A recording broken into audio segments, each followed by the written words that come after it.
Se me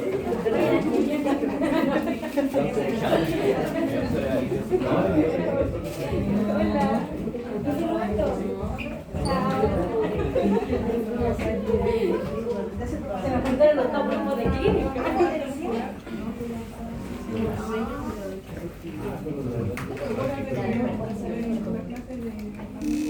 Ya. Entonces vamos a seguir con Notoedres cati, que es el causante de la sarna notoédrica, ¿ya? Y tiene como características diferentes igual al otro parásito, al otro ácaro, ya es como más gordito, las patitas son como mucho más cortitas, entonces les sirve igual como para ir identificándolo a nivel del microscopio, ¿ya? Y esta tiende a ser como bien infecciosa, la verdad, porque tiende a generar mucho prurito, es muy contagiosa. Incluso en esta, por ejemplo, lo que ustedes pueden preguntarle al tutor es si los otros gatos tienen alteraciones también como similares, ya, porque es muy característica como la sarna sarcóptica de los perros. Incluso están como en el mismo género ambos, ya, Notoedres cati y el Sarcoptes scabiei, ya que incluso en gatos también se pueden contagiar con el otro, pero no es tan frecuente, ya. Los perros, los gatos, obviamente, el tema de la autocariasis también es importante en los perros, porque un gato sí le podría transmitir a los perritos también, ¿ya? En los perros quizás no es tan común, pero sí sucede igual. Y esta se llama, como les decía, la sarna felina también, y la desventaja, la verdad, que puede sobrevivir como muy poquitos días en el medio ambiente, en comparación al otodeite, que puede durar más, ¿ya? Entonces como algo positivo al final como para la patología, para que no se siga diseminando.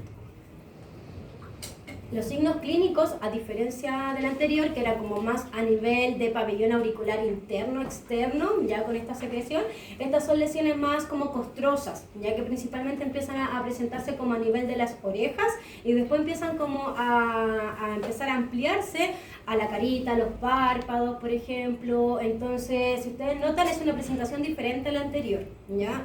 Es mucho más costrosa, incluso después cuando ya empieza a generarse mayor signología clínica, se empiezan a poner como lesiones amarillas, entonces es como diferente, ¿ya? Y también puede haber obviamente prurito asociado a esto, y a diferencia del otodecte, este es un prurito mucho más intenso, porque el otro es como más cuando uno manipula la zona, o los gatitos escondidos, o de vez en cuando, pero estos gatos tienen a haber un prurito mucho más intenso, que constantemente se están rascando, ¿ya? Es como los perros al final, como con sarna sarcóptica, que es muy pruriginosa. Y como por ejemplo acá, no se ven quizás tan, pero también puede ser las patitas, interdigitales, ¿ya? Lo más común es que empiece como en la cabecita.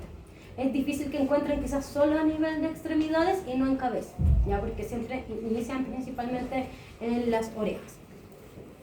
Y el diagnóstico es, por ejemplo, por un raspado cutáneo. Hay que recordar que es superficial, eso es importante, porque recuerden que al igual que, por ejemplo, demodicosis en perros y sarna sarcóptica, hay superficiales y hay algunos que son profundos, que tenemos que hacer la técnica un poquito más diferente, ¿ya? Y hay que raspar obviamente las zonas que uno encuentre las lesiones para después ir al microscopio, y es fácil de identificar por las características que este tiene, ¿ya?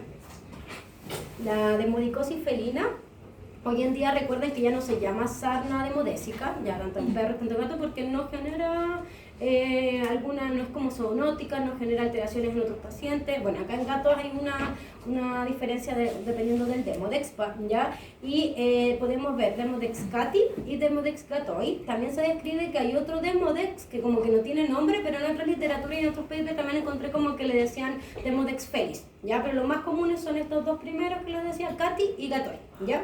Entonces, ambos sí es importante como identificarlos, incluso si ustedes ven, por ejemplo, este es el cati, ¿ya? Y el otro es el gatoi. Incluso el otro es como muy delgadito, como que se parece al del perro, ¿ya? Y este es mucho más gordito, entonces también es fácil como identificar entre uno y el otro. Y este es alargado, como les decía, vive a nivel del folículo piloso, por ende, ¿cómo debería ser el raspado? Profundo, exacto. Ya en comparación quizá a la sarna notoédrica, que puede ser superficial, ¿ya? Y incluso esas lesiones, si uno raspa un poquito, ya van a sangrar, porque son obviamente lesiones más papulocostrosas. Y se generan, por ejemplo, son partes de la flora normal cutánea de los gatos, da igual como Demodes en el perro, ¿ya? Y a diferencia quizás de la otra que vamos a ver, el gato, lo más probable, si ustedes encuentran en un gatito este parásito, o sea, este ácaro, es muy probable que el gato tenga alguna otra condición sistémica que esté generando que la inmunidad esté más baja y que se haya generado una sobrerepresentación de él, ¿ya? Por ejemplo, gatos con diabetes mellitus, hiperadrenocorticismo, leucemia, inmunodeficiencia, que son como cosas más comunes que quizás vamos a tener acá. Entonces siempre hay que buscar como quizás la causa sistémica que podría estar generando como esta baja de defensa, ¿ya? En comparación, por ejemplo, bueno, y la enfermedad en estos casos generalizada tiende a ser como poco habitual, tiende a ser como más localizada las lesiones, ¿ya? Y son lesiones así como eritematosas, sin pelito, por ejemplo acá hay un paciente que ya la tiene como un poquito más generalizada, y estos gatos, cada uno tiene una condición, por ejemplo el gatito de la fotografía del medio es diabético, ¿ya? Y el de abajito tenía leucemia, era leucemia positiva. Entonces recuerden que siempre, al menos en CATI, tienen alguna condición específica que esté generando como este cambio a nivel de la inmunidad, ¿ya? Y Gatoi, ¿ya? No es un agente habitual en la piel de los gatitos, ¿ya? Por ende, si lo encontramos va a ser algo patógeno, ¿ya? Y tiende a generar como otro tipo de lesiones, son lesiones como más alopésicas, principalmente en las extremidades, quizás no es como tanto prurito, o sea, sí genera prurito, pero no es como tantas escoriaciones y esas cosas, y a diferencia del anterior, este es súper contagioso, ¿ya? Porque recuerden que el otro vive normalmente en los gatos, entonces va a depender de su estado inmunológico, por ende los gatos no se van a contagiar del otro, ¿ya? Pero sí de este, entonces también hay que preguntar en casa si otros gatitos también tienen alguna otra condición como que esté generando eso, ¿ya? Y en este caso el raspado debería ser más superficial, o sea, más profundo, porque el otro al menos vive en el folículo piloso, ¿ya? Y se puede ver a nivel de del microscopio, y entre uno y otro, la verdad, para hacer, o sea, al hacer una biopsia podemos a veces llegar, la verdad, a dermodicosis como diagnóstico, pero la idea es que nunca saltarse el raspado, porque es lo esencial, lo más probable es que ahí ya lo encuentren. El tratamiento entonces de las tres condiciones que vimos, que era otodectes, o sea, la sarna otodéctica o otocariasis, sarna notoédrica y la demodicosis, es similar. Los tres que son ácaros, ¿ya? Principalmente nosotros necesitamos manejar con un producto acaricida, ¿ya? Entonces, hoy en día, como les decía previamente, es que muchos productos ya tienen acaricida, ¿ya? El Power y el Advantage no, entonces no nos va a servir si nosotros sospechamos de él, ¿ya? Pero sí toda la otra gama que tenemos. Entonces, es fácil tratarlo en comparación al pasado, que como les decía, a mí en mis clases era ivermectina para todo, ya incluso la ivermectina en perros y gatos es extra etiqueta, ya no es para incluso la especie, ya. Entonces pueden utilizar cualquiera de los productos que ustedes quisieran que tenga acaricidas, ya. Este cuadrito era de un paper de 2019 que salían como las fármacos que se utilizaban antes. Solo lo dejé como para que sepan que igual existe esta posibilidad de poder encontrar, no sé, que ya el tutor no tiene ningún tipo de recurso utilizar ivermectina, sí, pero si están así como en el fin del mundo, no antes, ya, porque la ivermectina obviamente puede generar condiciones complejas en gatitos, ya. Y lo otro, el Otodectes sinotis y el Notoedres cati, a diferencia quizás de una demodicosis, principalmente cati, ya, tenemos que manejar todo el medio ambiente, tenemos que revisar a los otros gatitos, tenemos que aplicar algún producto acaricida a los otros gatos y manejar también el medio ambiente, porque no nos va a servir solo manejarlo a él y los otros están llenos, ¿ya? Por ejemplo, en términos de tratamiento, yo prefiero sí o sí las pipetas, ¿ya? Por un tema de que son mucho más efectivas, son mucho más seguras. Acá ya la diapo cambió y ya no está Power ni está Advantage porque no son acaricidas, ¿ya? Pero todos estos otros productos tienen acaricidas, ¿ya? Por ejemplo, yo sé que es más fácil aprenderse como nombres comerciales, ¿ya? Pero siempre apréndanse el principio activo, porque así van a saber cuáles todos de esos productos tienen diferentes nombres, ¿no? Pero el principio activo es lo esencial, ¿ya? Y, por ejemplo, en gatitos que... no sé, a mí me han tocado casos que son muchos gatos en la casa y que tienen ácaros, así como ya me llevan 10 gatos de la casa y los 10 tienen, y el tutor ya, no sé, por las pipetas, la Revolution mínimo debe estar como a 15, 16 mil pesos, igual si uno lo piensa es harto dinero, entonces ahí sí podríamos optar quizás a estos productos que son como... polifarmacia, que tienen como muchos productos en uno, ya que está el Dexoril y el otro que es de Drag Pharma, que es súper común, ¿cómo se llama? El Ultrafil Plus, ya, esos dos, ya, sí lo podrían utilizar en ese caso porque sí tiene tiabendazol, que es acaricida, ¿ya? Pero se describe por literatura, incluso yo lo he visto, que en gatos no se deben utilizar estos fármacos que tienen de todo. ¿Ya? ¿Por qué? Porque los gatos, uno, no le gusta que le echen cosas al oído, y lo otro es que pueden generar ototoxicidad, ¿ya? Entonces, a diferencia de los perros que sí responden mejor, en los gatos no utilicen esos productos que tengan un montón de cosas, ¿ya? Porque el gato puede generar una farmacodermia, incluso esa otitis que tenían, ustedes la pueden empeorar por el cuadro. Ya, incluso es muy común que esos casos ya lleguen al dermatólogo, pasaron por todos los productos del mundo, le dieron todos estos productos tópicos, no sé, un mes, y el gato sigue con las lesiones incluso mayores. Pasa que, por ejemplo, y también en otodectes principalmente, hay que hacer limpieza del oído porque el otodectes se alimenta como de estos detritus, ¿ya? Y debemos utilizar soluciones lo más fisiológicas que podamos, ¿ya? Por eso, todos estos productos que tengan como ácidos, yo no los recomiendo en gatos, porque si uno hace la limpieza en consulta, si ustedes notan, al gato o al perro se le pone extremadamente roja la oreja posterior al producto. No sé si lo han notado, ya, pero es porque tienen ácido bórico y otros. Entonces, en gatos tienen que utilizar lo más fisiológico que se pueda. Entonces ya, si no pueden nada, así como compren un suero fisiológico, le hacen limpieza, como que mojan un poquito, obviamente una gasita, no le van a aplicar como el suero directo. Y lo otro es que el único que existe, que yo uso, es mi favorito la verdad y no lo cambio por nada, es el Fisio Antiolor. Sé que es caro, pero al gato ustedes no le van a generar un daño peor, ¿ya? Entonces, en gatos Fisio Antiolor es la elección. Cantan los perros igual la verdad, porque pueden generar muchas farmacodermias asociadas a eso y va a salir mucho más caro y quizá el tutor ya va a tener que ir a un especialista después, quizá en dermatología, para evaluar qué está pasando y muchas veces es el producto. ¿Ya? Entonces, productos que tengan ácidos, los limpiadores, no utilizarlos en gatos, ¿ya? Había preparado la parte de otitis, pero no voy a alcanzar, así que por eso se los digo ahora, ¿ya? ¿Y cuántas pipetas hasta Ya. cuántas se pueden poner? Por ejemplo, en otodectes ya se describe que puede ser una, primera así como importante, ¿ya? Porque el ciclo de vida dura 3 semanas, ¿ya? Pero la verdad que yo he visto que con 3 meses de tratamiento es lo esencial, ¿ya? Yo creo que, por ejemplo, con un alumno hicimos una tesis asociada al tema de otodectes y los tratamientos actuales que se indicaban, ¿ya? Y pasa que las pipetas se demoran 14 días en ir matando recién el ácaro, ¿ya?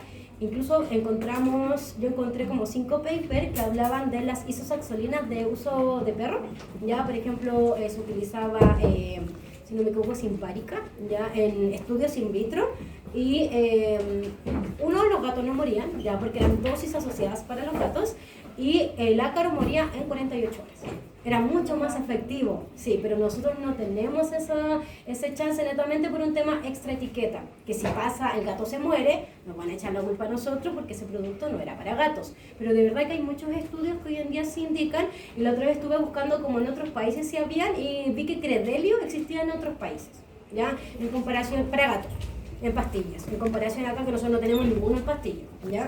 Lo otro que se me olvidó decir es que las pipetas de perros no se deben aplicar en gatos, jamás, ¿ya? ¿Por qué? Porque los gatos se intoxican, ellos tienen una tendencia a intoxicarse con facilidad con las permetrinas, ¿ya? Y las pipetas de perros tienen permetrinas. Por ejemplo, yo trabajaba en el pasado en una zona muy rural, que era típico que la gente así como, ya le compraba la pipeta al perro, le quedaban 1 o 2 gotitas y le echaba al gato, y el gato llegaba a mi consulta intoxicado y generalmente moría, ¿ya? Entonces hay que también explicarle que las pipetas de perros no se deben aplicar en gatos. Creo que habló de la limpieza con el fisiológico. ¿Sí? ¿Sí? ¿Y el petotic?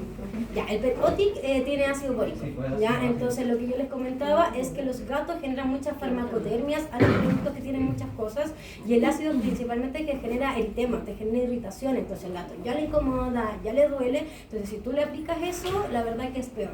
Como dosis única en consulta, sí, háganlo, ¿ya? Pero para dejarlo en casa no lo hagan porque el gato le va a odiar ese producto, ¿ya? Y a los gatos ya cuesta aplicarle productos góticos, entonces, y a los perros igual incluso.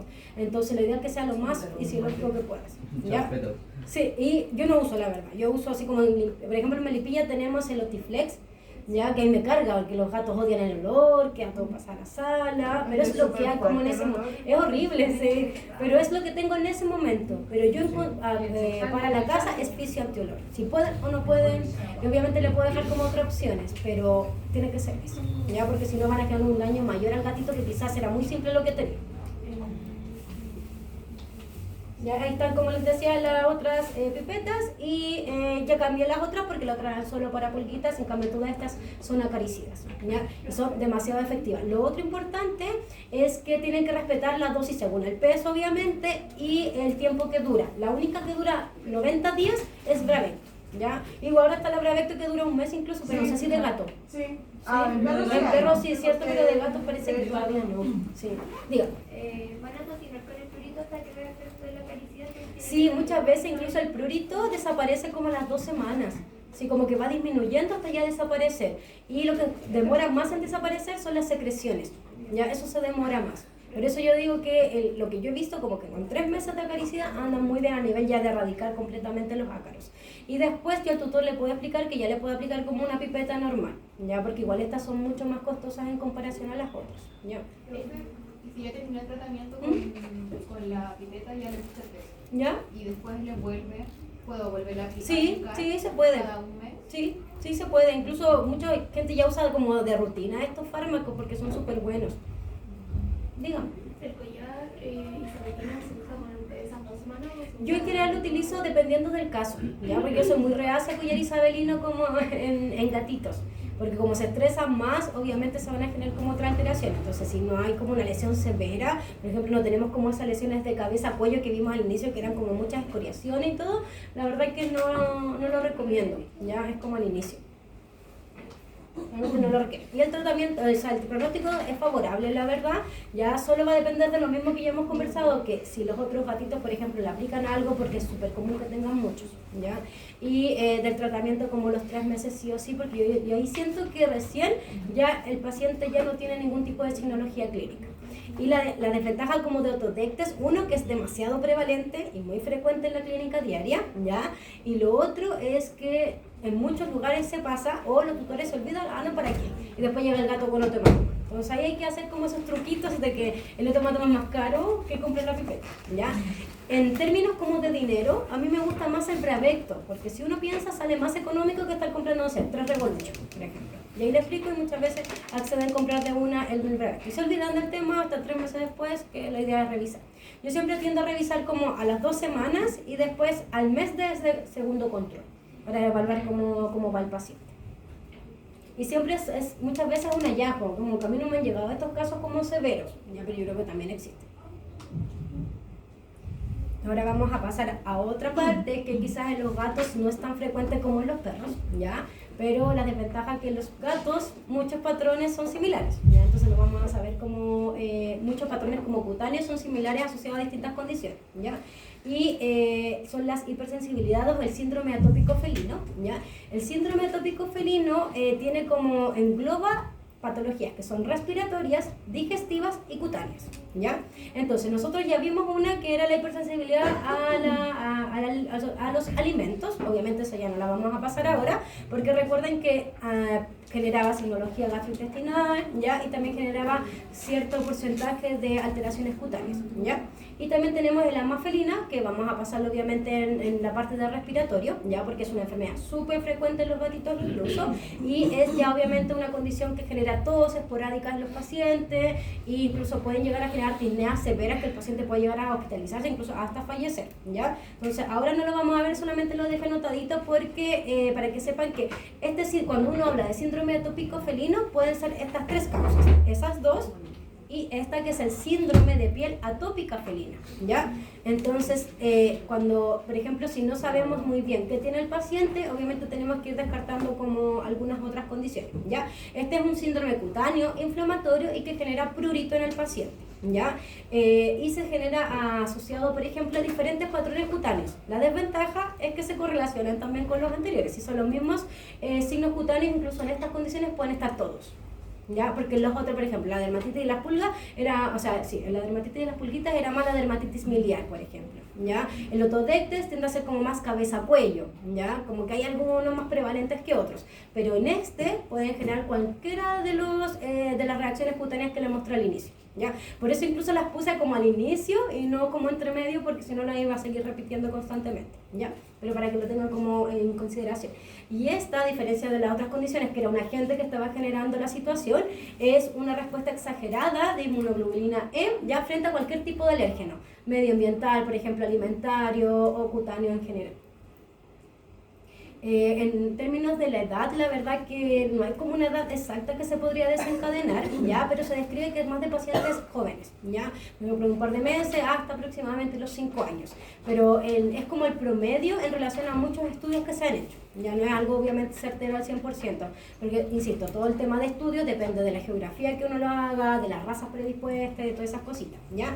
Se describe que no tiene una estacionalidad, ya por ejemplo la de las pulguitas puede que el gato tenga más signología clínica más severa en momentos como que haga más calor, en comparación a esto puede ser en cualquier momento del año, ya, y muchos de los estudios que se han hecho indican que existe una predilección sexual ya asociada a que las hembras están sobre representadas, como que en hembras es más común que en machos, pero no se describe tampoco el porqué, es netamente como por el porcentaje que se ha entregado en ese momento, y obviamente asociado a esto pueden también haber otras condiciones como la dermatitis alérgica a las pulgas, otodectes, por ejemplo, pero siempre hay que ir descartando las otras condiciones. Los signos clínicos, obviamente, a diferencia incluso de los humanos y de los perros, que son más característicos, tienen como dermograma específico, los gatos no. ¿Ya? Entonces los gatos ustedes pueden ver cualquiera de las 4 reacciones cutáneas como ya les había dicho, ¿ya? Y pueden haber alopecias, erosiones, coriaciones, la verdad va a depender del grado, por ejemplo, del paciente, pero también va a haber prurito, ¿ya? Y algunos patrones, como les decía, se pueden correlacionar entre una y otras condiciones. Entonces, en términos como de diagnóstico, si uno piensa, es un diagnóstico de exclusión. Nosotros debemos hacer todo lo anterior y cuando todo nos salga limpio, ahí pensar que el paciente tiene este síndrome cutáneo atópico felino, ¿ya? Si tiene signología respiratoria, obviamente, vamos a pensar en asma felina y así, ¿ya? Incluso si ven acá, por ejemplo, cada una de las otras condiciones tienen como signos característicos. Ya vimos, por ejemplo, la hipersensibilidad al alimento, que tenía vómitos, diarreas, signos cutáneos más leves, ¿ya?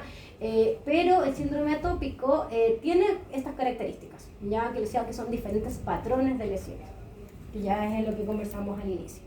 Y, por ejemplo, acá hay diferentes tipos de patrones, pero son asociados a un paciente que fue diagnosticado por atopia, ¿ya? El primer signo, ¿qué patrón es?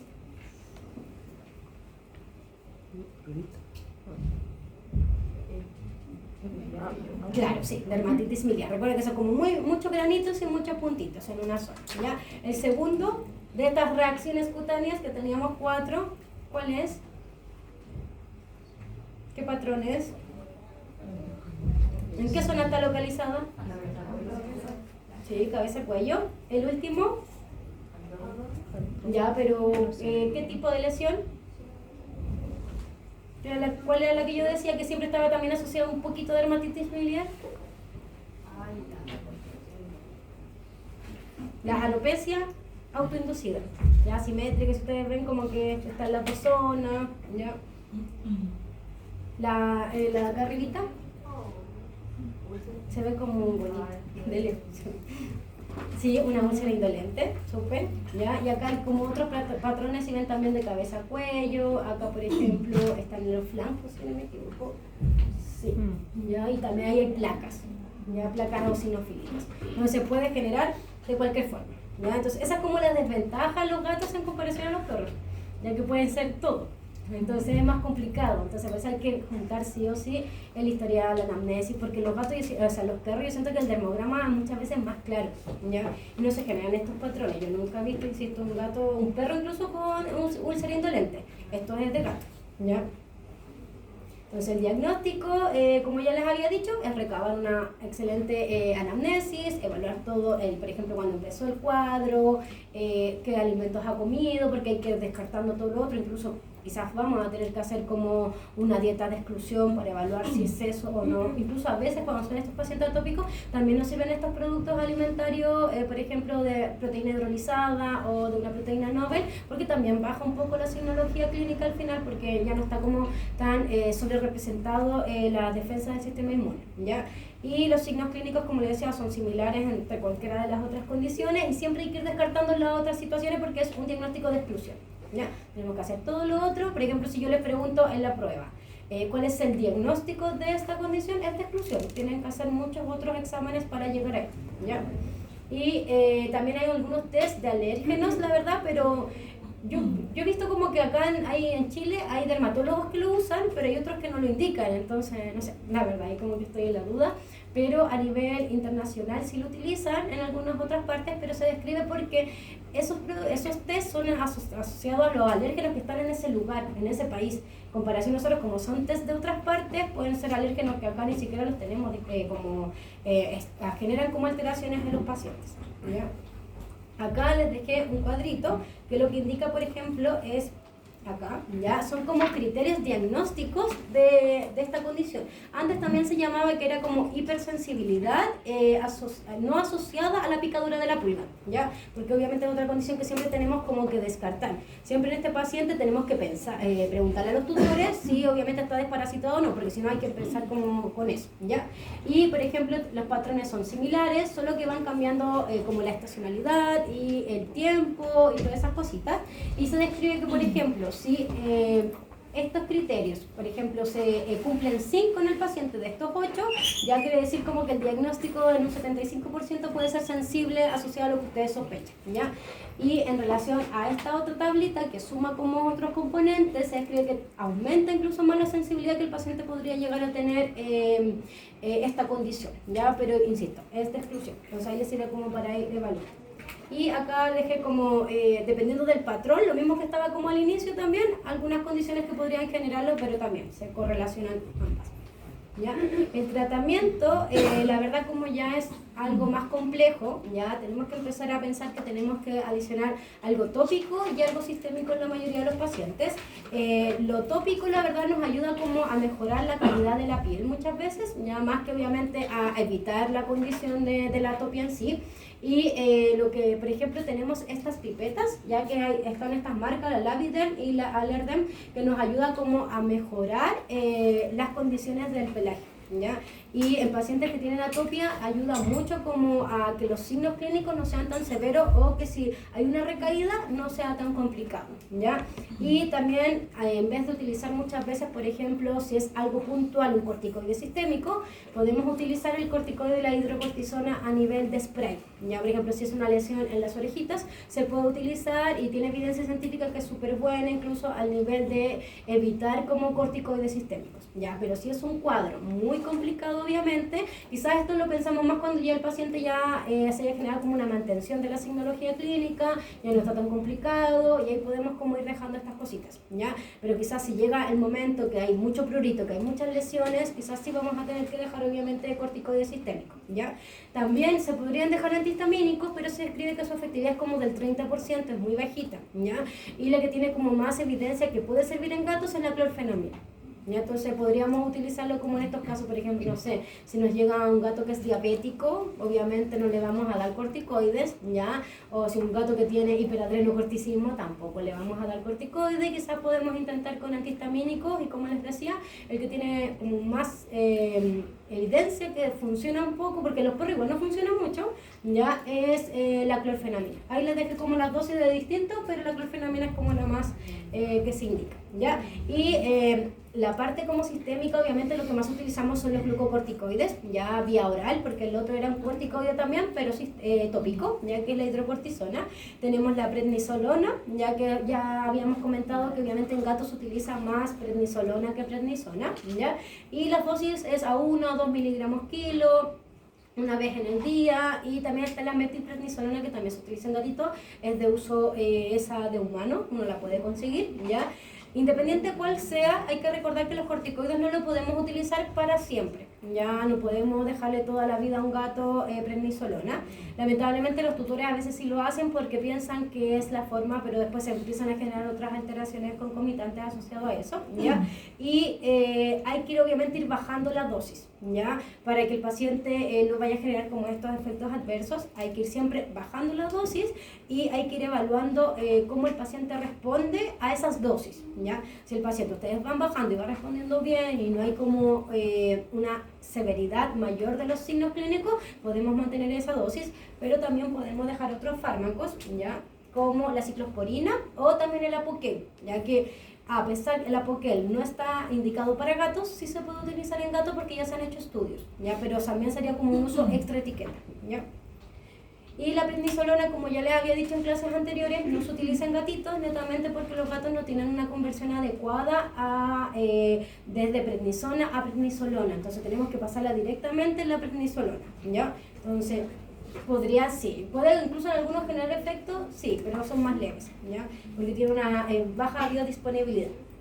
Acá también les dejé un cuadrito como de diferentes dosis de otros corticoides, ya, por ejemplo la dexametasona, que uno lo que más tiene como en consulta, ya, yo no me acuerdo si cuando tuvimos semio le expliqué, pero la dexametasona, bueno, quizás en fármacos se lo pasaron, la dexametasona es 16 veces más potente que los otros corticoides, ya, entonces ustedes no pueden tomar una misma dosis de, por ejemplo, prednisona o prednisolona y de dexametasona, porque la dexametasona es mucho más potente, entonces es como 0,2, es como una 2,03, una dosis inmunomediada recién. ¿Ya? Es que no son dosis altas, sí, solo que la dexametasona es mucho más potente que los otros. Entonces, esos, por ejemplo, uno lo puede utilizar a dosis más baja. ¿Se acuerdan en hiperadrenocorticismo que la dosis incluso de dexametasona es súper bajito para que ya genere una alteración a nivel del eje hipotálamo hipófisis? Entonces, piensen en eso. Si nosotros le damos dexametasona a un gato 1 miligramo kilo, estamos generando 1000 veces más, o sea, en perros y en gatos incluso, esa supresión a nivel del eje hipotálamo hipófisis. ¿Ya? Entonces es más bajita. Y si uno se mete a internet y pone así como calculadoras de corticoides, le van a salir calculadoras de corticoides y que dependiendo de la equivalencia que ustedes hagan, o sea, con prednisona, con prednisolona, les va a salir que es mucho más baja. ¿Ya? Entonces, si tienen la duda, ocupen esas calculadoras de corticoides que les va a dar la dosis adecuada para el paciente que ustedes busquen, pero de dexametasona, que es lo que nosotros tenemos como disponible para administrar en consulta. Entonces, no es la misma dosis. Entonces, como nosotros no podemos dar corticoides toda la vida, podemos empezar a utilizar como ahorradores de corticoides que se llaman, o algunos que nos ayudan como inmunosupresores, pero que no generan como los mismos efectos adversos que un corticoide, ¿ya? Entre ellos tenemos la ciclosporina, que lo que hace es como disminuir la cantidad muchas veces de linfocitos T, ¿ya? Por ende, por consecuencia como que disminuye las inflamaciones, disminuye el prurito y las alteraciones, ¿ya? La dosis se describe por literatura que es de 5 a 7, igualmente creo que a diferencia de los perros, los gatos necesitan dosis más altas de ciclosporina porque no responden tan bien a dosis más bajas. Entonces, como que en general, esa es como el rango de dosis, pero yo vi en varios papers que decían que era mejor 7 miligramos kilo, ¿ya? Pero ahí va a depender también del paciente quizás, y se debe ir reajustando la dosis, ¿ya? La única desventaja de la ciclosporina, que incluso ya habíamos conversado algunas, que generaba algún efecto adverso como las hiperplasias gingivales, ¿ya? Que lo habíamos visto en la parte de digestivo, y lo otro que el efecto de la ciclosporina no es tan rápido, ¿ya? Por ende, nosotros, ¿qué tenemos que hacer? Vamos a comenzar con corticoides, ya vamos a empezar a disminuir esta dosis de corticoides y después podemos empezar a correlacionarla con la ciclosporina. Entonces, vamos bajando el glucocorticoide y vamos adicionando la ciclosporina para mantener al paciente con ciclosporina, ¿ya? Puede que, por ejemplo, las primeras semanas el paciente requiera ciclosporina 2 veces en el día, después quizás la siguiente semana 1 vez en el día solamente, quizás ya la siguiente, quizás vamos a hacerlo 2 veces a la semana y el paciente va a estar estable de su condición como atópica, ¿ya? Entonces no podemos dejarle toda la vida glucocorticoide, tenemos que adicionar la ciclosporina y mantener con ciclosporina, ¿ya? Y obviamente existen estos efectos adversos, principalmente gastrointestinales como vómitos, diarreas, igual tienden a ser leves, y la más característica es la hiperplasia gingival, que si se pasa obviamente hay que suspender, ya no se puede seguir dando.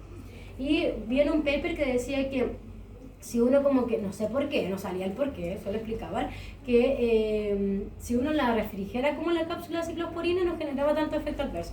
No tengo idea por qué, ya, pero explicaban eso. Y lo otro que si era el jarabe, en vez de darle una sola vez en el día, que se diera 2 veces en el día para evitar como estos efectos adversos.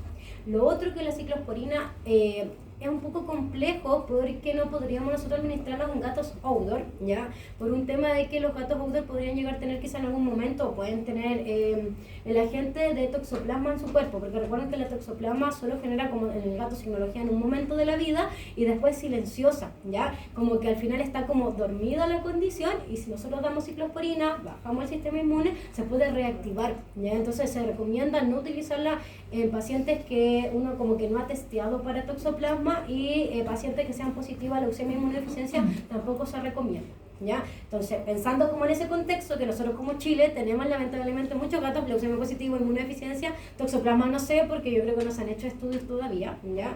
Tenemos hoy en día la Poquel, ¿ya? Que la Poquel, como ya les dije, por etiqueta dice perro, incluso no sale en el frasquito, pero es solo para perritos, ¿ya? Pero yo vi varios papers, como 4 o 5, que sí se indicaba que se habían hecho estudios y que sí era efectivo.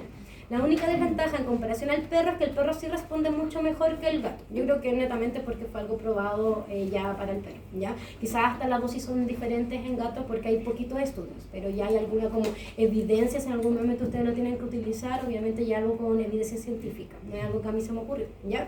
Y la dosis es 1 miligramo kilo y se empieza a dar como 2 veces en el día al inicio y después se puede dar una vez en el día, ¿ya? Igual se describe que podría llegar a generar quizás algunas alteraciones, por ejemplo, una mayor predisposición a que el paciente empiece a presentar signología compatible con demodicosis, ¿ya? Entonces hay que estar pendiente como con el control, quizás empiecen con el tratamiento, evalúen en un mes más, si no hay nada más es difícil que quizás después se genere, y lo otro que es un uso extra etiqueta. Entonces, como estamos tan predispuestos a que nos funen, el gato quizás se puede morir de otra cosa y nos van a echar la culpa a nosotros porque le dimos algo de perro, netamente eso, pero hay estudios científicos que ya lo indican, ¿ya? Y ahí les dejé también una parte de un paper que habla del corticoide, la ciclosporina, de los antihistamínicos, pero es al final todo lo que ya he comentado. ¿Profe, algo parecido con el Citopoid? El Citopoid es un anticuerpo monoclonal, pero de caninos. Entonces no sirve, no sirven gatitos. Cuando son anticuerpos monoclonales para ciertas especies, no va a servir para la otra especie, ¿ya? Por ejemplo, ¿conocen estos productos nuevos que son para la osteoartritis en perros y en gatos? Librela, Solencia. Cada uno es anticuerpo para gato, felinizado y el otro es felino, ¿ya? Entonces, en este caso no, solo existe el ¿cómo? ¿El Solencia es de gato? Sí, el Solencia es de gato y el Librela es de perro, ¿ya? Entonces, al ser anticuerpos, tienen que ser para la especie, sí o sí, entonces no les sirve. Igual en clínica, el otro día estábamos conversando y hay una alumna que sí le inyectaron a un gato Citopoid, como que se lo había, nosotros quedamos así como extraño, porque es de perro. Y dijo ella que le había servido, pero no sé. Pero incluso una colega le preguntó a otra colega dermatóloga y dijo no, porque son anticuerpos para la especie. Pues yo también, claro, pensándolo como en el tema de producto en sí, no debería funcionar. Quizás efecto placebo, uno no sabe. ¿Ya? Y el pronóstico, la verdad que va a depender muchas veces como de la condición, del tutor también, ya, porque quizás los tutores ya hemos dicho que cuesta un montón darle fármaco todos los días a los gatos. Los gatos les incomoda muchas veces, el gato ya se da cuenta que le toca la pastilla y se va a esconder. Va a hacer todo no va a estar, va a desaparecer el gato. Entonces también hay que considerar esa parte, ¿ya? Pero, y el Apoquel, yo creo que es una buena opción porque no genera muchos efectos adversos en comparación quizás, por ejemplo, los corticoides, ¿ya? O si tenemos estos gatos leucemia positivo, inmunodeficiencia, con toxoplasma, por ejemplo, no le podemos dejar ciclosporina, ahí podríamos dejar Apoquel, obviamente explicándole al tutor todo lo que conlleva, ¿ya? Hay tutores que van a acceder porque ustedes les van a entregar como la evidencia científica quizás de que sí se puede, ¿ya? Yo creo que en un tiempo más va a salir perro-gato. O sea, ya siempre pasa que todo se hace para perros y después pasan los años y se hacen para gatos, ¿ya? Porque obviamente en el pasado existía más cantidad de perros y la gente se preocupaba más de los perros que de los gatos, pero hoy en día yo creo que eso cambió un poquito, que ya incluso acá en Chile hay hogares con muchos gatos, ¿ya? Y como les decía, a corto plazo responden bien, pero va a depender yo creo que de la rigurosidad del tutor, más que de otras cosas, ¿ya? Y de las complicaciones obviamente que estén asociadas a la condición. ¿A qué hora es el problema?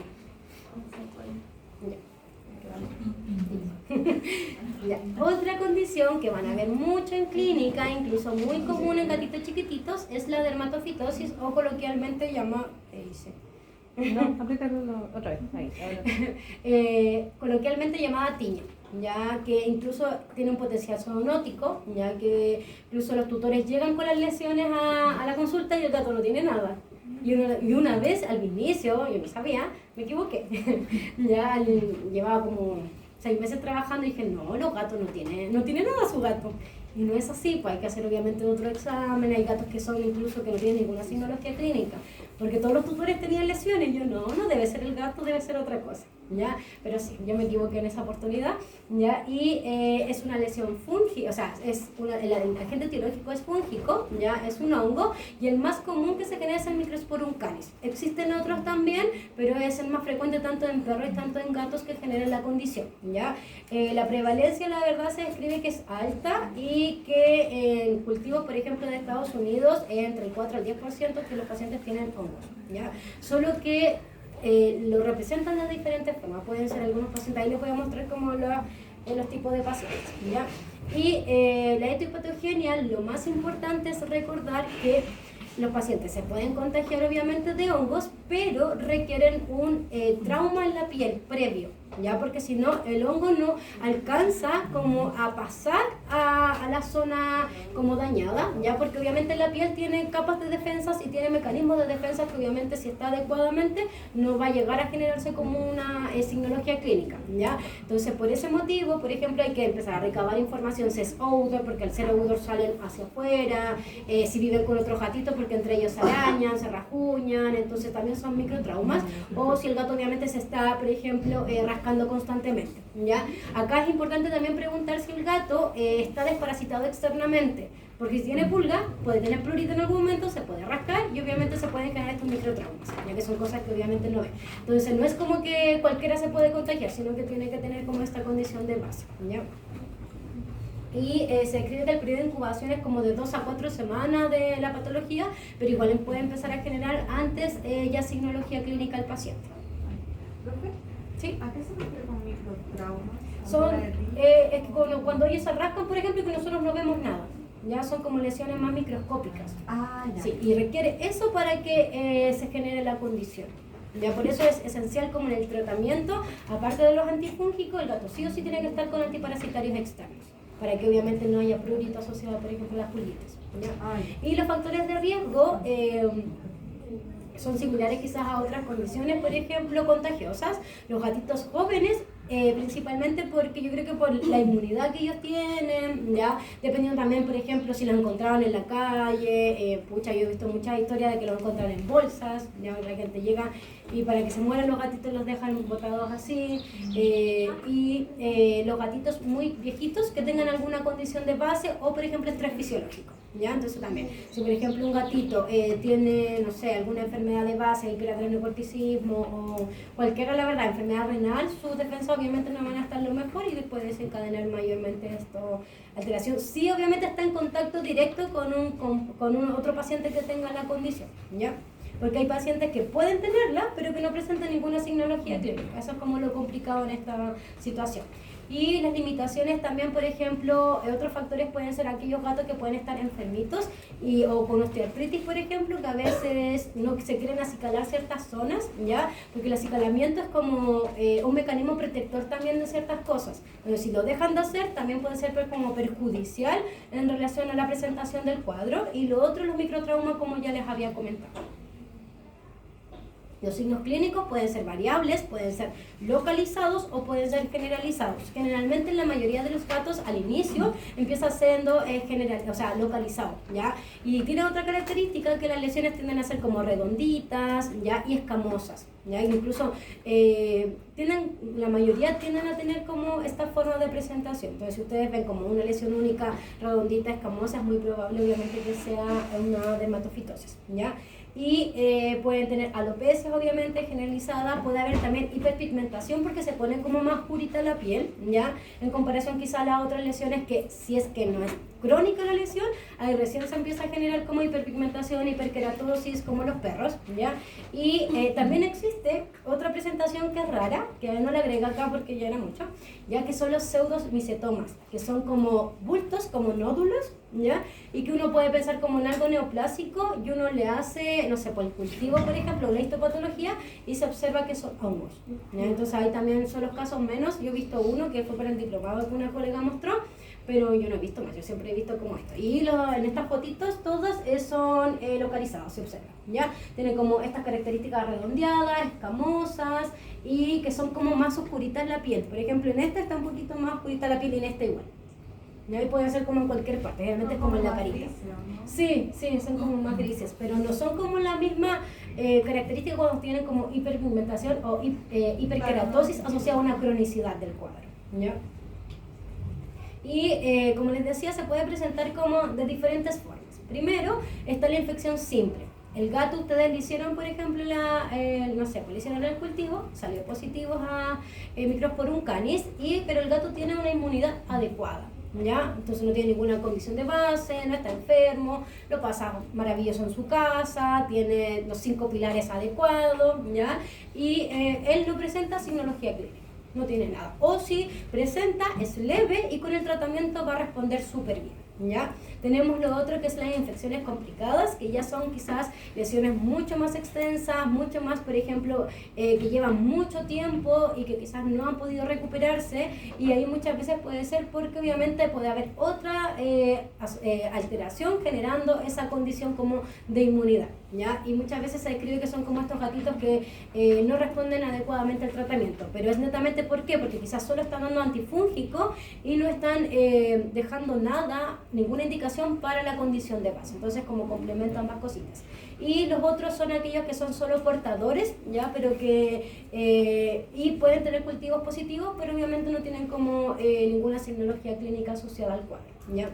Que ahí lo que podemos hacer es lo que vamos a comentar acá, ¿ya? Que hay diferentes imágenes. Por ejemplo, acá un paciente tiene una signología, pero nada más, es como la única característica. Ya acá es un gatito más chiquitito que tienden a tener como más generalizadas las lesiones, ¿ya? Realmente son estos historiales en la anamnesis que lo encontraban en la calle, que por ejemplo muy desnutridos los gatitos. Entonces hay otras condiciones que están llevando a esa situación para que de solo ser localizada pase a generalizada, ¿ya? Es un poco complejo a veces los tratamientos porque igual son largos. El gato no va a estar bien en una semana en comparación quizá al otro de estas, por ejemplo, ¿ya? Entonces es importante como tener en consideración eso. Y el diagnóstico, podemos hacer obviamente un examen físico, que las características de las lesiones nos pueden llevar como a pensar si es una cosa u otra, ¿ya? Obviamente también existen las lámparas de Wood, ya que son como estas lámparas que se ven como acá abajito, como fluorescentes, ¿ya? Pero no nos ayuda a diagnosticar. Solo nos sirve para poder saber de dónde vamos a sacar la muestra para mandarla al laboratorio, ¿ya? No es que el gato es positivo y tiene la condición y hay que tratarlo, sino que es netamente para evaluar de dónde tenemos que sacar las lesiones. Se describe igual que el Microsporum canis, entrega como este efecto como de fluorescente, ¿ya? A la lámpara de Wood. Y en ese caso depende de qué, o sea, lo meto a la luz y en la lesión más grande. No, y puedes sacar en cualquiera de las que sí, que te dé positivo a la lámpara de Wood, ¿ya? Si no, igual puede ser las lesiones que uno está obviamente observando, ¿ya? Y como les decía, no es diagnóstica, sino que nos aproxima para evaluar de dónde vamos a sacar la muestra, ¿ya? Y, por ejemplo, en este paciente en específico, si ustedes ven como clínicamente no se ve nada, ya es como que estaba sano. Entonces, con la lámpara se notó que sí había como, obviamente, esta fluorescencia. Entonces, había que tomar muestra en ese paciente sí o sí, ¿ya? Y el diagnóstico definitivo lo vamos a hacer en pasos. Primero vamos a tomar un directo de pelo, ya que vamos a evaluar bueno, ahí los laboratorios muchas veces lo hacen, que evalúan como las características del pelaje, ya como un tricograma. Y lo más importante después obviamente es verlo al microscopio, evaluar como estas características, y como les decía, es tomar los que ya salieron positivos como a la lámpara de Wood, ¿ya? Y se deben tomar los pelitos como en relación al crecimiento de ellos, no al revés, ya, porque si no podemos como romperlo y no nos va a servir como para evaluar las alteraciones que podrían estar. Pero si nosotros en el directo de pelo nos dicen así como ya, compatible, porque es típico, compatible con hongos, ya, nosotros podemos empezar como a hacer algunas cositas, principalmente la terapia tópica, para ir disminuyendo la presentación como de diseminación del cuadro, ¿ya? Pero tenemos que sí o sí esperar y hacer el cultivo. No podemos hacer solo el directo de pelo, porque el cultivo nos entrega el diagnóstico definitivo de la condición, ¿ya? Y bueno, eso todo desde los laboratorios, es con un método específico que es el DTM, ¿ya? Con eso se puede hacer y se describe que es el mejor porque va virando como de color, ¿ya? Vira como a un color rojo cuando es positivo a este tipo de hongos. Entonces visualmente, como los del laboratorio pueden decir, ya sí, está creciendo un hongo adecuadamente, entonces hay que esperar los 21 días, ¿ya? Porque si ustedes piensan, el directo de pelo les va a llegar en 3-4 días, pero el cultivo se demora 14 a 21 días, ¿ya? Entonces uno puede hacer cositas previas si ya hizo el directo y les entrega que sí había hongos. Pero no les va a indicar qué hongo es, sino que solo va a indicar que había como características compatibles con él, ¿ya? También se describía por literatura, yo nunca lo había visto, la verdad, ya que se pueden como tomar las muestras con cepillos de dientes, ya, porque ayuda como a ir diseminando a nivel de la placa, ya, las lesiones. ¿Ya? Y era como más fácil llegar a tener eso en vez como que el raspado y esas cositas. Y la idea, como les decía, es esperar los 21 días para evaluar que si crecen otro tipo de hongos, ¿ya?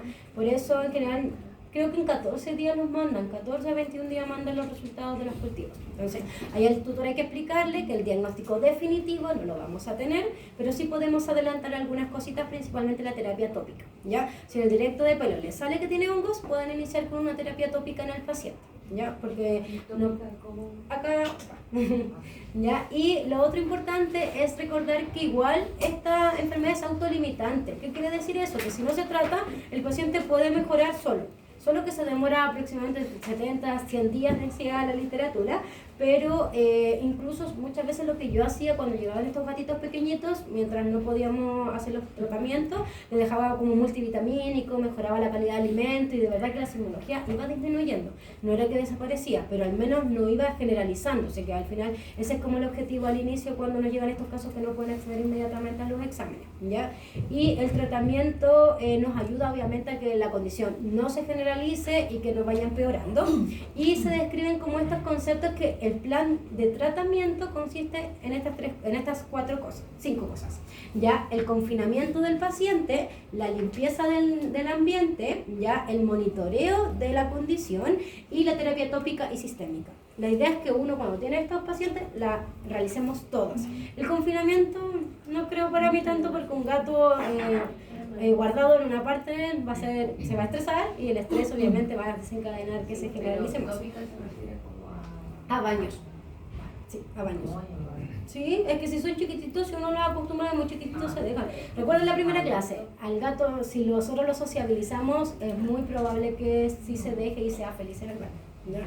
Si es adulto, lo que yo hacía era como estos mismos productos para baño, aplicar los tópicos, ¿ya? Porque en gatos en general tiende a ser un poco más focalizado. Lo que sí, también existen cremitas tópicas, ya que también se puede. Netamente, lo malo que el gato se acicala constantemente, entonces habría que ponerle como collar isabelino mientras hace el efecto, ¿ya? Entonces el confinamiento se refiere como que a dejar al gato en un lugar específico, sea adulto, sea pequeño, netamente para que no se sigan como diseminando las esporas, ¿ya? Porque al final eso es lo que diseminan y eso es lo que puede llegar a infectar y contagiar a otro gatito, ¿ya? Pero la verdad yo ahí no creo que sea tan conveniente, quizás en estos contextos como de refugio sí. Obviamente, porque no sé, pues van a tener 30 gatos y uno va a estar va a contaminar a todos, entonces quizás ahí es como dejarlo en una pieza quizás aparte, pero intentar dejarle todos los recursos que ese gato necesite, tampoco estresarlo porque ya va a estar como encerradito, ¿ya? Y entregarle todo lo que podamos nosotros. Por ejemplo, no se puede como no puede Sí. como porque tiene herida. Sí, porque existen estos otros gatos que solo lo transmiten, pero no tienen signología clínica. Sí, sí se puede, es igual, ¿ya? La limpieza se refiere a la limpieza del medio ambiente, diga. Para un paciente que no presenta, o sea, que tiene dermatoconjuntivitis, pero no presenta signos clínicos, ¿cómo uno puede sospechar? Muchas veces haciendo, como revisándolo con la lámpara de luz, como la primera imagen que visualmente no se veía nada y se veía, pero no todos tienen como esas lámparas. Entonces sería difícil, Así como si no la tenemos, no tendríamos como Sería otra opción. como haciendo de puro descarte de otras patologías. Claro, sí, descarte de otras patologías y entre el descarte de las otras igual nosotros pedimos directo de pelo muchas veces, entonces ahí te va a salir quizás eso. Ya, pero sí, así como así no hay nada, difícil saberlo más que no tengamos como la lámpara. Y ahí tú la expones y evalúas si tiene esa fluorescencia o no. Pero hoy en día varios colegas ya lo tienen, así que no es tan inaccesible, ¿ya? Y la limpieza se refiere como limpieza del medio ambiente a la limpieza de todas las cosas que el gatito ha tenido contacto, ¿ya? Entonces, la verdad que, por ejemplo, si el gatito duerme en cierta cama, la matita hay que lavarla, ¿ya? Porque todo el objetivo es que las esporas no se sigan diseminando, tanto como el confinamiento que determina la literatura como en este plan, ¿ya? Y el tema de la limpieza. Y entonces, por ejemplo, se describe que las lavadoras hacer como 2 ciclos en vez de 1, como para que se vaya diseminando como la posibilidad de que hayan esporas, ¿ya? Y la evaluación es asociada a la evaluación del paciente, a la respuesta clínica del paciente en relación con el tratamiento que vamos a instaurar, ¿ya? Porque se describe que tenemos que seguir haciendo cultivos asociados al tratamiento para evaluar si ya se retira o si se debe seguir extendiendo. Acá hay como un cuadro asociado a todo lo que vamos a hacer en tema de limpieza, pero para que lo tengan nomás, ¿ya? Y la terapia tópica es asociada a lo mismo, el objetivo es que no se sigan diseminando y que podamos como que la enfermedad que es localizada quizá en algún paciente no se generalice como en estos gatitos más chiquititos, ¿ya? Y los gatos, como la compañera me preguntaba, la verdad que si uno los sociabiliza de forma adecuada, muchos se dejan bañar. Incluso una de las indicaciones que yo les doy a los tutores es que si ellos tienen como en sus rutinas bañar a sus animales, si tienen un gatito chico, lo hagan desde pequeño, porque ya de adulto no, los va a odiar y va a ser un estrés innecesario para el gato, ¿ya? ¿Sí? Sí, es que hoy en día yo creo que cada vez se dejan más. O sea, claro, hay diferentes contextos. Ya hay muchos que hay que sedarlos incluso, ya, pero yo creo que todo depende de su sociabilización previa. Entonces, por eso es esencial ustedes como médico veterinario futuro, cuando les llegue el gatito chiquitito, hagan todas estas indicaciones al tutor porque va a repercutir para toda su vida, ¿ya? Y entonces, como les decía, era eliminar las esporas presentes en el pelo, ¿ya? La limpieza y toda la otra cosita era como para evitar la diseminación y en este caso es para eliminar las esporas como que están en el pelito, ¿ya? Y para que la enfermedad no se siga generalizando mientras no tenemos el cultivo. Ustedes pueden empezar con la terapia tópica mientras no tienen el cultivo, se puede, ¿ya? Y podemos utilizar obviamente champú antifúngico, también se describen diferentes como está el liconazol, está también la solución de azufre de cal, pero yo vi, acá no tenemos, en otros países sí hay la verdad, así como en soluciones líquidas, pero nosotros no, yo no encontré ningún producto que lo tuviera. Lo que sí nosotros tenemos acá es el champú, ya que tiene liconazol con clorhexidina, que es el de Dragpharma. Hasta el momento creo que no hay otras marcas que lo tienen. Ya, a mí Dragpharma no me gusta mucho como sus productos, pero tiene más cosas, ¿ya? No. Que es el Regepipel. Ahí puse una fotito para que se acuerden que se pueden bañar los gatos. Quizás no va a estar tan feliz como ese, pero ¿ya? Y el Regepipel es el que nosotros podemos iniciar la terapia tópica, bañar al gatito pequeño, sociabilización obviamente, refuerzo positivo y también lo pueden aplicar tópico, ya si es por ejemplo estos casos que el gatito no se deja bañar. ¿Pero está ahí el uso de FLT? ¿Cómo? El uso de FLT, que es más azufre también. Es que el FLT es como más antipruriginoso. Entonces en este caso sí puede haber prurito, pero el prurito tampoco es tan severo. Si es más generalizado, sí, al inicio incluso ni siquiera hay prurito en estos casos. Y hay netamente las lesiones más. Profe, ¿y cuando se deja así como tratamiento tópico, hay que sacarlo después? Sí, igual se retira, sí, se debe retirar. Sí, se deja un rato. Sí, incluso cuando se...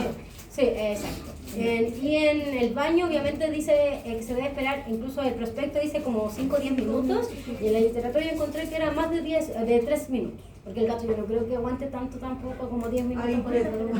Sí, es difícil, ¿ya? ¿Me pasé de la hora o era la 11:50? No, ya, pero a las 50 y salimos. Ya le doy los 10 minutos. ¿Ya? Y la terapia sistémica consiste principalmente, obviamente, en un fármaco ya sistémico, ¿ya? Y el que más se utiliza es el itraconazol.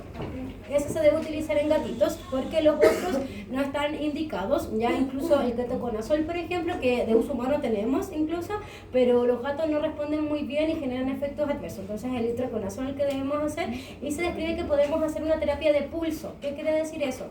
damos una semana el fármaco, después hacemos otra semana sin fármaco, así como 7 días sí, 7 días no, 7 días sí, 7 días no, y se describe que 3 ciclos de dar el fármaco podría generar incluso que el paciente ya no presente la condición. ¿Ya? Entonces hay muchos colegas que lo utilizan de esa forma y muchos estudios que sí indican que, no sé, pues el 90% de los gatitos responde adecuadamente. Entonces sí podríamos dejarlo de esa forma, ¿ya? Entonces recuerden, es el itraconazol, ya que es el que tiene menos efectos adversos en los pacientes felinos y está indicado. Y se puede utilizar en terapia de pulso, igual lo pueden utilizar como constante, ¿ya? Lo único importante en términos de las terapias es que nosotros debemos seguir haciendo cultivos y se describe que 2 cultivos negativos recién es como que ya le damos el alta al paciente, ¿ya? Entonces es como un poquito largo el tratamiento, ya las enfermedades dermatológicas tienden a ser largas, no es como que de un día para otro el paciente va a mejorar al 100%, ¿ya? Y el pronóstico es favorable porque tienden a ser beneficiosos obviamente los tratamientos, ¿ya? Pero va a depender de todas estas otras cosas, del estado de salud general del gatito, porque si tiene alguna enfermedad de base hay que tratar esa enfermedad obviamente, que el paciente se sienta lo mejor posible, también el grado de la infección, si es extensa y no podemos bañarlo y no le podemos dar el remedio, obviamente el pronóstico va a ir cambiando, ya como todas estas condiciones, porque al final depende de que se pueda instaurar el tratamiento y de que el tutor acceda también a ello, ya, porque sin tratamiento no vamos a poder hacerlo. Y si los tratamientos, por ejemplo, los gatitos responden adecuadamente a todo esto que ustedes están instaurando. Y lo otro que es esencial es hacer como completo, bañar todas las cosas, o sea, lavar todas las cosas del gato, terapia tópica, terapia sistémica. Yo creo que la única que no estoy de acuerdo es el confinamiento, ¿ya? Porque si es un solo gatito en la casa, yo creo que es netamente también porque como es zoonótica, ya cuando viven, por ejemplo, con niños chiquititos o con personas que están inmunosuprimidas, es un poco complejo. Quizás ahí hay que limitar el espacio al gatito de las otras personas, ¿ya? limitar al niño. Creo que hay que limitar. No, ya vayan a break. 10 minutitos. Dígame. ¿Qué edad? Pensé que